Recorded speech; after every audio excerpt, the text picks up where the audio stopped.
Okay, we are continuing in Ezekiel 38. As I mentioned earlier, we lost half of the last segment, so those of you that are listening to this from YouTube, you're going to the part 3 of second resurrection. You're going to hear that. Part 4 is going to be this, what we're doing here. There was another part 4, but that got deleted, so we're not able to share that. But we're going to go over the same material here in Ezekiel 38. So as we were studying, we're talking here about the second resurrection. And as we're now dealing in the time of Earth's history, I just want to continue to stress, brothers and sisters, what I teach here, I believe, is what is fulfilling Revelation chapter 1, verse 1. And let's look at Revelation 1, verse 1 very quickly, which is basically a basic Bible definition of prophecy in general. And let's look at Revelation 1, verse 1. The Bible in Revelation 1, verse 1, we're going to go from verse 1, and we're going to read verse 1 and verse 2 and verse 3, from 1 to 3. The revelation of Yahushua the Messiah, which Yahweh gave unto him, to show unto his servants things which must shortly come to pass. And he sent and signified it by his angel unto his servant John, or Yochanan, who bear record of the word of Yahweh, and of the testimony of Messiah Yahushua, and of all things that he saw. Blessed is he that readeth, and they that hear the words of this prophecy, and keep those things which are written therein, for the time is at hand. What this verse is explaining to us is, Father gave Messiah a message. Messiah turned around and gave that message to an angel. The angel turned around and brought that message to earth to his servant, Yochanan. And this Hebrew Israelite servant, Yochanan, bore witness of the message and wrote it in this book. And whosoever was going to read it is to receive it. This is not a message from the Father that's a theory about what's going to happen. This is a message from the Father about what's actually going to happen. This is not a theory about what's going to happen. This is actually what's going to happen. Okay? And the reason it was given to us here is to warn the servants of the Creator about things that are about to happen. That's the whole point. To warn the servants of the Creator about things that are getting ready to actually happen. So that the Bible gives us events before they come to pass. Okay? Now, on the earth today, there is a spirit of evil that is led by the king of the spirits of evil, which is Satan, and his angels. The Bible says that he is a murderer and a liar. And he will not give up. He is trying to destroy all righteousness. Listen carefully. He is trying to destroy all righteousness on planet Earth. And he's trying to rule planet Earth for his own glory. He's a created being.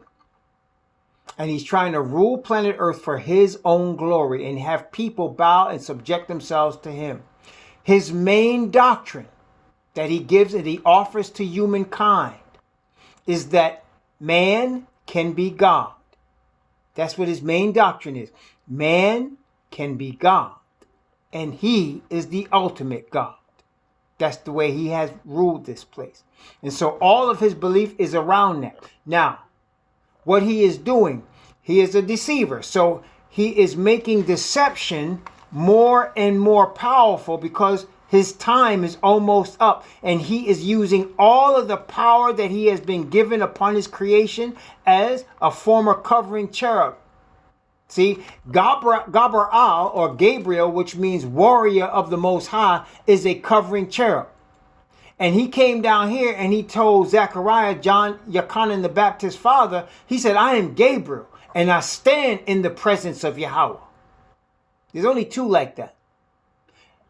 Satan was once Lucifer. He was once one of these angels. He has not lost any of his power. And at this time, he is desperate to maintain not only his dark kingdom on this earth, but he is desperate to maintain his own existence. And he will not surrender to the Creator. He will definitely not surrender to the Son of the Creator, Messiah. And he will destroy, if permitted, all righteousness on the earth and all those that belong to the Messiah. We are in a war. And the spiritual war is very serious.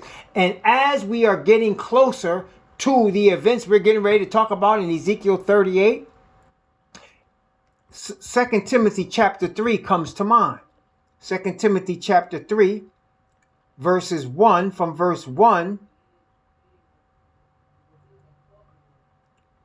From verse 1, I'm going to go from verse 1 down to verse 13, with the emphasis on verse 13. Notice what it says. This know also, that in the last days perilous times shall come.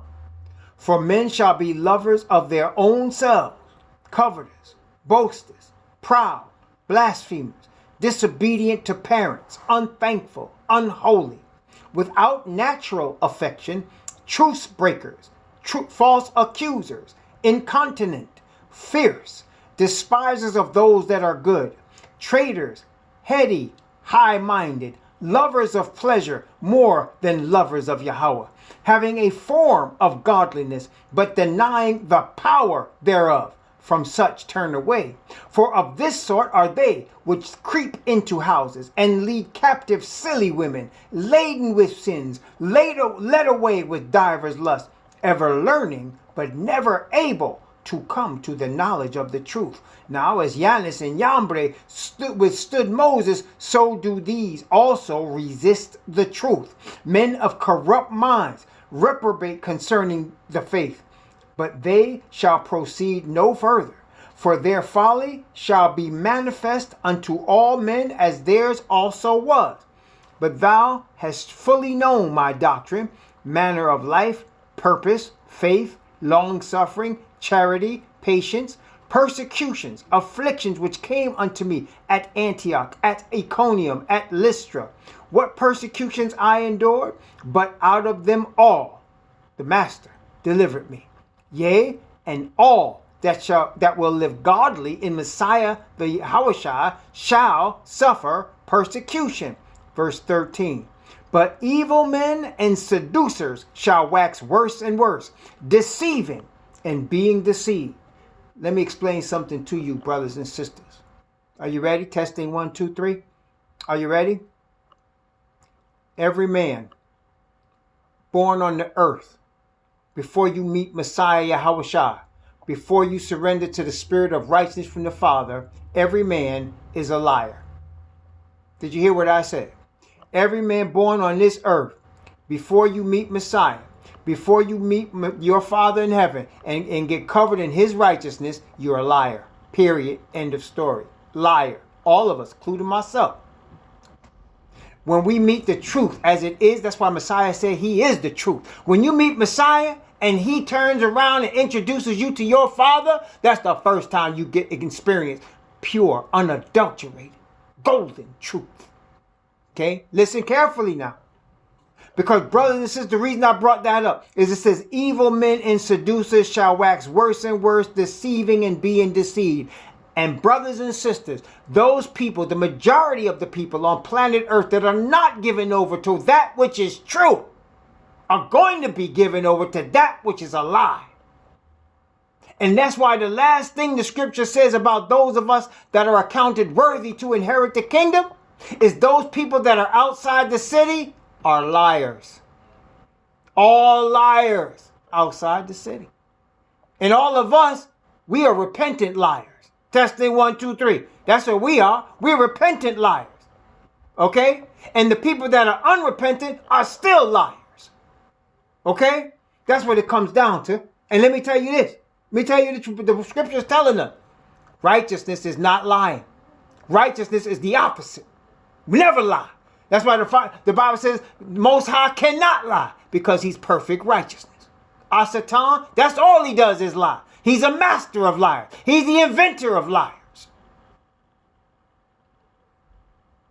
And that's why he talks in these last days about religious people, forms of godliness, but denying the power. The power, brothers and sisters, the power of the Father's righteousness is to cause you and me to overcome not only our lying habit, but all lies. Testing 1, 2, 3. You catching that? Not only to overcome our own lying habit, but to overcome all lies. All lies. To overcome them. To see through them and overcome them. That's what the Father's Spirit of righteousness does for us. And what people do when they're following religions and churches and people and trying to glorify themselves and trying to stay behind people so that they don't get exposed, they are lying. Lying to themselves, lying to the Creator, and lying to everybody around them. And the best liars try to mix truth with the lie. That's what the best liars do. They try to mix truth. I used to be in sales. I know, I'm telling you. I used to be big in sales. Big in sales. I made lots of money in sales, brothers and sisters. I'm not even lying to you. I made lots of money in sales. And because the Most High loved me, he caused that business to fail. Caused me to be washed out of it. Knocked on my backside. And I praise his name for it. No question about it. And so I stopped selling. You understand? So I know how to lie. I know what people lie. I know what they look like. I'm trying to tell you. All these preachers are liars. All these religions are lies. Any religion that's telling you can get perfect righteousness without the Father's Spirit is lying to you. And if they tell you could get the Father's Spirit of righteousness without the Messiah, not only are they lying, they are blaspheming. Because it is the Father that sent the Messiah down here to represent his perfect righteousness, to open the door for us to get perfect righteousness. It is the Father that did that and sent him here. And if you don't receive Messiah, you're not receiving the Father. He's not even hearing you.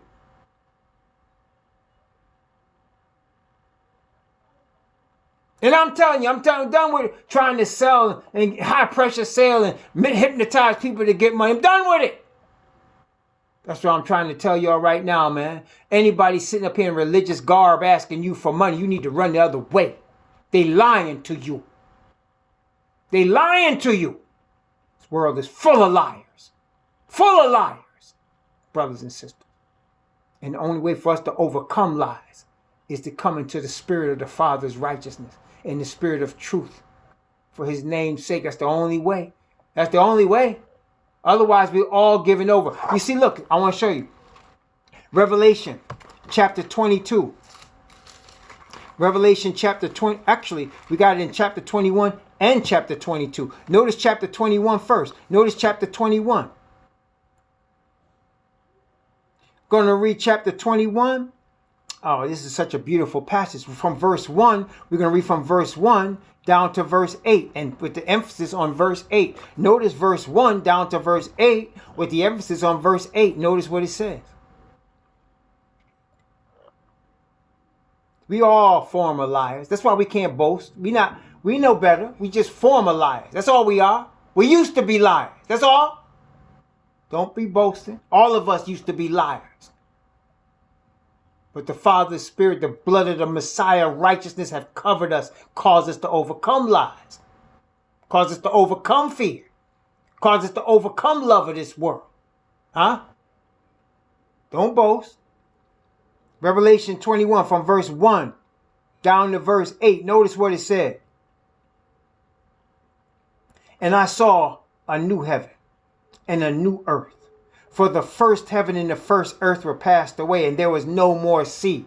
And I, Yachanan, saw the holy city, New Jerusalem, coming down from Yahweh out of heaven, prepared as a bride adorned for her husband. And I heard a great voice out of heaven saying, Behold, the tabernacle of Yahweh is with men, and he will dwell with them, and they shall be his people, and Yahweh himself shall be with them and be their Most High. And Yahweh shall wipe away all tears from their eyes, and there shall be no more death, neither sorrow nor crying, neither shall there be any more pain, for the former things are passed away. And he that sat upon the throne said, Behold, I make all things new. And he said unto me, Write, for these words are true and faithful. And he said unto me, It is done. I am Alpha and Omega, the beginning and the end. And I will give unto him that is athirst of the fountain of the water of life freely. He that overcometh shall inherit all things. And I will be his most high, and he shall be my son. But the fearful and unbelieving and abominable and murderers and whoremongers and sorcerers and idolaters and what? All liars shall have their part in the lake which burneth with fire and brimstone, which is the second death. One of the main things, brothers and sisters, that distinguishes those that are going to end up in that lake of fire is the fact that they would not give up lies. They would not accept truth. They would not give up lies and receive truth. Testing 1, 2, 3. Y'all hear? Testing 1, 2, 3. You hear me? Testing 1, 2, 3. I'll make sure you're having a problem. Okay, hang on 1 second. Is it me or is it you? Do you need to go out and come in, or is it me that need to go out and come in? Hang on. Let's. Okay, you can hear it now. Okay. One of the things that let me say it again then. One of the things that distinguish the people that are going to be in the kingdom from the people that are going to sit in that lake of fire is the people in the lake of fire refuse to give up lies. See, the people that are in the kingdom have given up lies, have given up all lies and received truth. And let me tell you something. You need to understand. On this earth, where we live right now, truth is not popular. I want you to understand. Truth is not popular. And let me explain this to you further. Whatever is popular with the kingdom of the Most High is not popular on the earth. You need to understand that. Satan is running this earth. He running this stuff. And he's a liar. So what he likes is people, he loves it when you can expertly mix the truth with a lie. And the best people at that, aside from salesmen, the greatest salesmen on the earth are preachers and religious people. Second to them, politicians. Yeah, and you know politicians are liars. So I'm telling you, the religious people are the top notch. The top notch. Okay, and that's why they going in that lake of fire first. Even before Satan, they going in there first. Going in there first, because they would not give up the lies. Brothers and sisters, we need to receive the truth always. And you know what? Because of our sinful nature, when we first come into this thing, truth is painful. It's painful because it goes against our nature of lies. Testing 1, 2, 3. Are you following me? That's why it's painful, because we've been lying to ourselves, and when truth hit us, it don't feel good. You've been telling yourself, oh, I'm losing weight. Oh, I'm losing weight. And somebody say, Dad, you fat. And you look and you know you heavy, right? You know you heavy. And you be like, you be mad. You be mad at the person. How you telling me that? How you going to tell me that? They telling you the truth. You just been lying to yourself and you ain't want to hear it. Right? That's an example. That's the truth though, right? Isn't that the way it happens, right? Instead of saying, yeah, I'm overweight, I need to do something about it. You say, man, what you going to tell me that for? Been lying to yourself. Right? There you go. No, you need to lose. That's what I'm saying. So people are so used to believing and receiving lies that when the truth comes, they don't want to hear it. Don't want to hear that. You messing with them. They done received the lie. But that's why the Most High is sending the 144,000 with the message of truth. That's why it's going to be heard all over the earth. That's why people are going to be angry. Remember what it said in the scripture? And the nations were angry, and thy wrath is come. Why were they angry? Because he brought forth the truth. And people that are into lies don't want to hear the truth. Okay? But period. Christianity is a lie. Islam's a lie. Judaism is a lie. Buddhism is a lie. Hinduism is a lie. There's only one truth. There's only one true God, God of the covenant of Abraham, Isaac, and Jacob. He gave that covenant to his chosen people, the nation of Israel. They exist today. They are scattered throughout the earth. They are the downtrodden, exploited, poor ones on this planet. And they are the ones that are ordained to bring forth the truth. That's right. Whole earth full of lies. Every individual, every family, every house full of lies. Truth about it. And until we get to our Father and receive his righteousness, we are liars too. Notice again, Revelation chapter 22. Revelation 22. Again, and here's the stark difference. The people that receive the seal of the Father's righteousness are going to be will be obedient to his covenant. And they will represent and bear witness of his character of perfect righteousness by their obedience to his covenant. And that's what gives them right to the tree of life. Revelation chapter 22, verse 14 and 15. Revelation chapter 22, verse 14 and 15. Notice what it says. Blessed are they that do his commandments, that they may have right to the tree of life, and may enter in through the gates into the city. Wait, for without, that's outside the city, are dogs, and we're not talking about Labrador retrievers, and sorcerers, and whoremongers, and murderers, and idolaters, and what else? Whosoever loveth and maketh a lie. What is a lie? A lie is the opposite of obedience to the commandments of the Most High. A lie is something that is not, but that somebody wants to make it so. It's something that is the opposite of the word of the Most High. The opposite. If he says, thou shalt not steal, you don't say we could steal. If he says you shall surely die, you don't say you're not going to die. If he says remember the Sabbath day to keep it holy, and you don't say remember the first day to keep it holy. If he says honor your parents, you don't say disrespect your parents. If he says don't steal, you say no, I'm going to steal because I have to. No, those are lies. You hear what I'm saying? Did I explain it? You got that? Lies. Whatever the Father has told us, whatever he has commanded us to do, whatever he has showed us through Messiah to be, is the truth. Everything else is a lie. There's no such thing as a new covenant church. It's a lie. We already went through that. New covenant is for the nation of Israel and the house of Judah. The new covenant brings them back into harmony with the Father's character of righteousness. That was the new covenant. We're in the position right now being developed to satisfy the new covenant.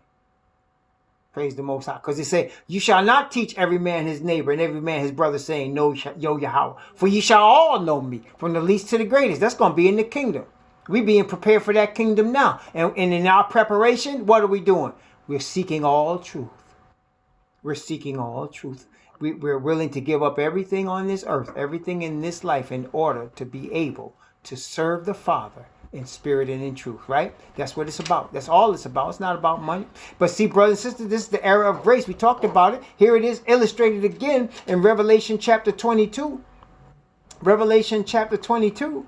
I'm going to begin at verse 8 and go down to verse 11. Notice what it says. Revelation 22, verse 8 through 11. And I, Yachanan, saw these things and heard them. And when I had heard and seen, I fell down to worship before the feet of the angel which showed me these things. And he saith unto me, that is the angel, see thou do it not. For I am thy fellow servant, and of thy brethren the prophets, and of them which keep the sayings of this book. Worship Yahweh. And he saith unto me, seal not the sayings of the prophecy of this book, for the time is at hand. What time? Verse 11. He that is unjust, let him be unjust still. And he which is filthy, let him be filthy still. And he which is righteous, let him be righteous still. And he which is holy, let him be holy still. Yes, brothers and sisters, the time is at hand. The spirit of the Father is not going to be striving with man. That's what he told Noah. He said, my spirit shall not always strive with man, because he is also dust. See? That's what's going to happen, brothers and sisters. And so as we are going to Ezekiel chapter 38, the group of people that are going to be attacking the city in the second resurrection are the people that have received and propagated and lived in a lie. Unrepentant liars. That's what they are. Unrepentant liars. That's what they are. And brothers and sisters, see, most of us don't even understand for the first part. See, there are people that really know they're liars. Like when I was in sales, there are people that were really good, that would make much more money than I ever made in my life. There are people that would make what I made in a year in a month, right? And these people would admit, I'm a liar. They tell you they lie. They tell you. They at least know it. Now, that's not going to save them from the hellfire, but at least they understand they liars. There's a lot of people running around here, the majority, they're so used to living in lies, they wear it like a comfortable coat. See, that's what happened to David. That happened to David. David had Uriah, the husband of Bathsheba, killed so he could take his wife. Okay? Had the man murdered. Man really was a murderer. Had him go down there to the front of the battle and get killed. Then a whole year went by. A whole year he was living this lie. A whole year living with another man's wife. Having sex with another man's wife. A whole year they had a baby together. Oh, look at the happy, smiling couple. A whole year went by. Then Most High sent the prophet Nathan to him. Nathan laid it out the way it was in the truth. David smote himself. He said, my heart, that's what make David different than these heathen today. See? That's what make David different. When Nathan brought that out to him, see, if it was today, that king would have Nathan killed. Put Nathan to death for telling the truth. That's what most of them do. But David, the most powerful man in the world right there. That's what David was at that point. The most powerful man on earth. He smote his breast. Said, I have sinned. Smote his breast. Said, I have sinned. Please forgive your servant. Because he had been living a lie for a whole year. Well, let me tell you something. There are people on the earth today been living lies for decades. Not just decades. You hear me? Living a lie. And the difference between them and us is we decided we want to stop living a lie. We decided we want to humble ourselves to the Father and live the truth. Praise the Most High Yah. And his spirit convicted us of our lies, convicted us of how we were living in, convicted us of what the truth was. And we start to work toward that and we praise his name. We ain't bragging because we was liars too. We know exactly what it's about because we have done it. I don't have to explain to you what a lie is because you have told one yourself. You know the truth, right? Right? That's a person. You got your own personal testimony about what a lie is. I don't gotta explain it to you. All of us know what it is. And that's the difference also, brothers and sisters. We talked about that at the beginning of this thing. Prophecy that the Most High is showing us is what's getting ready to happen. It's the truth. It's not a philosophy. Philosophy is a lie. It's a guess about what might happen. This guess is really soft and flowery. It could be, it might not be. It's asking questions with no real answer. It's nothing foundational. It's just kind of doing what you feel like doing at the moment and calling it your truth. You understand? That's the philosophy of this world. It's going to be destroyed with those that propagate it. What I'm telling you here, what we teaching, what we going in this Bible and finding out, is what's actually getting ready to happen.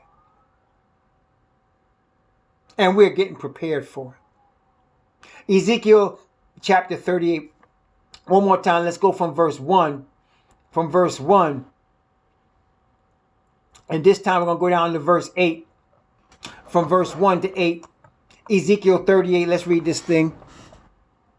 Ezekiel 38, 1 to 8. Notice what it says. And the word of Yahweh came unto me, saying, Son of man, set thy face against Gog, the land of Magog, the chief prince of Meshach and Tubal, and prophesy against him, and say, Thus saith the Most High Yahweh, Behold, I'm against thee, O Gog, the chief prince of Meshach and Tubal, and I will turn thee back and put hooks into thy jaws. And I will bring thee forth, and all thine army, horses, horsemen, all of them clothed with all sorts of armor, even a great company with bucklers and shields, all of them handling swords, Persia, Ethiopia, and Libya, with them, all of them with shield and helmet. Gomer, and all his band, the house of Togarmah, in the north quarters, all his bands, many people with thee. Be thou prepared, and prepare thyself, thou and all thy company that are assembled unto thee. Be thou a guard unto them. After many days thou shalt be visited. In the latter years shalt thou come into the land that is brought back from the sword, and is gathered out of many people against the mountains of Israel, which have been always waste, but is brought forth out of the nations. And they shall dwell safely, all of them. See, this is the second resurrection. We have, as nation of Israel, we are scattered people. Messiah will soon return. I predict he's going to return within the next 12 years. He's going to return within the next 12 years. If I'm wrong, I'll just say I'm wrong. But I believe he will. In the next 12 years, you're going to see Messiah return. And when he come back, he's going to gather all his chosen nation of Israelite people and all of the heathen that are grafted in with them. And he's going to bring us to the land. And we're going to live there. And then at that point, as we saw, all of the nations led by the beast, the dragon, and the false prophet, they're going to come against us trying to take the city. And they're going to be destroyed. We're going to annihilate them, miserably annihilate them. Armageddon. Destroy them. Arma. Finished. Dragon going to be locked up. Him and all his heavenly messengers that will fall into the earth, locked up for 1,000 years, not to be heard from. Locked up while we build and plant and live on this earth for 1,000 years. 1,000 revolutions around the sun, 1,000 years. Praise the Most High Yah. 1,000 years with Messiah. 1,000 years of righteousness and truth and growth. 1,000 years of keeping the feast with joy. 1,000 years on the earth of rejoicing in the truth. 1,000 years of drinking the water of life. 1,000 years of eating the fruit of the tree of life. 1,000 years of fellowshipping with each other, fellowshipping with the prophets, fellowshipping with Adam, fellowshipping with Abraham, Isaac, and Jacob. 1,000 years, brothers and sisters, of eating the fruit of the tree of life. 1,000 years. Then at the end of that 1,000 years, here, Most High going to tell the son, time, son, he's going to call forth the second resurrection. And that's what we're looking at right now. They're going to see. You see, brothers and sisters, when you're an unrepentant liar, you're going to continue to do what you always did. You're going to lie. And what happened, brothers and sisters, with Gog and Magog over this last 2,000 years, the sons of Japhet have been going forth conquering and to conquer, have they not? They've been to North America, conquered that. Went to Australia, conquered that. Went to South Africa, conquered that. Went to Africa,